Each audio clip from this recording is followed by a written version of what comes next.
स्वागत है आपका अभी क्लासेस डाउट्स में। और आपका प्रश्न है कि प्रस्तुत पाठ के आधार पर यह कहा जा सकता है कि बच्चे का अपने पिता से अधिक जुड़ाव था, फिर भी विपदा के समय यानी जब भी कभी किसी प्रकार की मुसीबत आती थी तो वह पिता के पास ना जाकर माँ की शरण लेता है।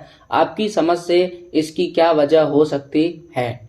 यह प्रश्न क्लास 10th के कृतिका के पहले चैप्टर का पहला प्रश्न है। इस प्रश्न के उत्तर में हम लोग लिखेंगे, भोलानाथ अपने पिता के बहुत करीब थे। वह उनके साथ ही सोते थे, खाते थे, नहाते थे, खेलते थे और उनका सारा दिन उनके पिताजी के साथ ही व्यतीत होता था। अब दूसरा, माँ से क्या संबंध था? उनका कहना था कि उनकी माँ से सिर्फ दूध तक का ही रिश्ता है। उनकी माँ से उनके बालों में सरसों का तेल डालती, उबटन करती एवं चोटी गूंथती थी उन्हें, जिससे उन्हें बहुत कष्ट होता था। तो बहुत थोड़े थोड़े उन्हें तकलीफ होता था। क्यों तकलीफ होता था? क्योंकि छोटे बच्चे को ये सारी चीजें पसंद नहीं होता है। तो इसमें दो तरह से जो है प्रश्न पूछा गया है कि सबसे पहले कि वो माँ की शरण में क्यों जाता था और आपकी वजह से क्या वजह रही होगी। तो यहाँ से यहाँ तक जो प्रश्न लिखे हैं मैंने, यहाँ से यहाँ तक जो है यह बात लिखे हैं कि कैसे उनके पिताजी के साथ संबंध था। अब हमें पैराग्राफ चेंज करके लिखना है, क्योंकि देखिए सही तरीके से लिखने से ही आपको जो है अच्छे नंबर मिलेंगे।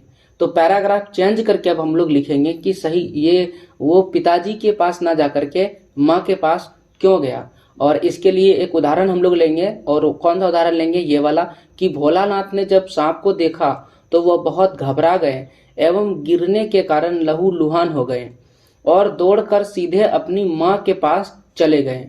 तो ये जो सांप देखा तो उनके लिए एक मुसीबत आ गया, यानी विपदा आया। और विपदा के पास वो किनके पास गए हैं? माँ के पास गए हैं। और पिताजी के लाख बुलाने पर भी नहीं आए, यानी पिताजी बार बार बुला रहे थे लेकिन फिर भी वो नहीं आए। अब क्यों नहीं आए, यही सवाल है हमारे लिए। तो जवाब हम लोग लिखेंगे, क्योंकि भोलानाथ को कष्ट सहने के बाद अपनी माँ की गोद में शांति का अनुभव हुआ और माँ के प्यार, वात्सल्य का मतलब स्नेह होता है, यह भी एक तरह का प्रेम ही होता है, एवं करुणा ने उन्हें अपनी ओर खींच लिया। तो इस प्रकार से इस सवाल का जवाब यहाँ पर बनता है।